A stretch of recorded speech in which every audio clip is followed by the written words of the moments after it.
Voilà, donc normalement vous avez assemblé votre petit patchwork simple de carrés, donc soit 6 par 6, soit 6 par 7, et vous avez mis une bande de 3 inches et demi tout autour. Donc vous pouvez maintenant sortir votre petit outil et le placer donc en haut à gauche de l'ouvrage de sorte que la croix se superpose aux lignes de couture entre votre bordure et le premier carré en haut à gauche. En faisant très attention et en maintenant bien donc votre gabarit en plastique, vous allez découper tout autour, au cutter, autour donc de votre gabarit, un carré.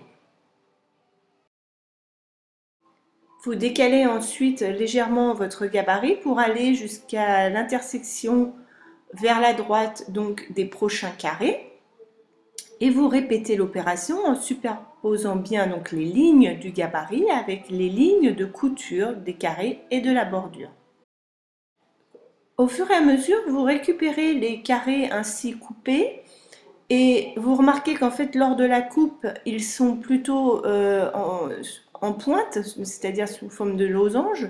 Donc là, vous les faites basculer juste un tout petit peu vers la droite, de sorte de les repositionner en forme de carrés bien horizontaux.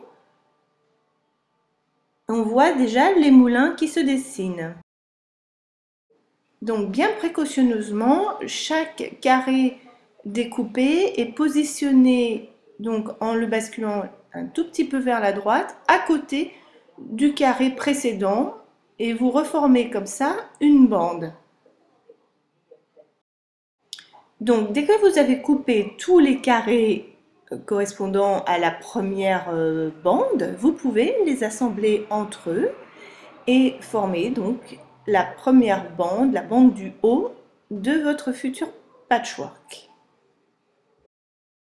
Et ainsi de suite, vous découpez les carrés de la deuxième bande de votre premier patchwork, un patchwork simple, et vous réassemblez donc les carrés obtenus pour former une deuxième bande que vous assemblez à la première. On voit déjà les moulins se dessiner.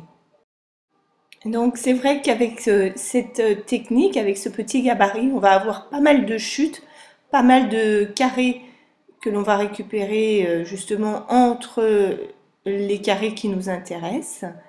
On va vraiment transformer notre premier patch en espèce de gruyère, mais ce n'est bon, c'est comme en patchwork, rien ne se perd. Donc ces petits carrés, on va pouvoir les récupérer, soit pour faire un autre patchwork, soit certaines m'ont suggéré des pics aiguilles ou autres. Donc c'est pas perdu, on peut faire quelque chose de ces petits carrés. Voilà, une fois toutes vos bandes assemblées, vous obtenez ce petit patch de petits moulins qui dansent, qui twistent. Et vous pouvez à ce stade agrandir le petit patch en rajoutant une bordure de 3 à 5 inches comme vous le souhaitez. Vous pouvez aussi travailler donc avec des plus de carrés au départ si vous voulez le faire plus grand ou moins grand. Voilà, j'espère que ça vous a plu et puis surtout envoyez-moi les photos des vôtres.